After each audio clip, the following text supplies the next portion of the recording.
I'm going to guide you on how to lock your Facebook profile. If you find this useful, please consider to subscribe and to like the video.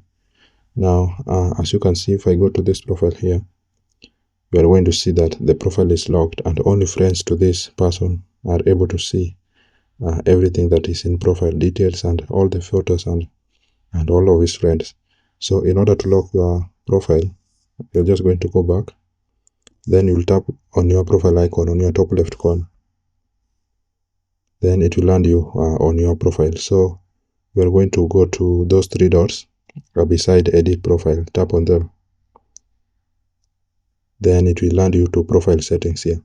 So you are going to see under view as, you are going to see lock profile. So tap on it. Then you will see here lock your profile. So at the bottom there, you are going to tap on lock your profile.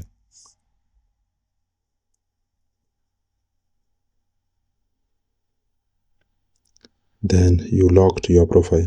Only your friends can see the photos, posts, and stories on your profile. So tap OK. Then by doing so, you'll be able to lock your Facebook profile. I hope this was useful, and if it was, please consider leaving a like and subscribing to the channel.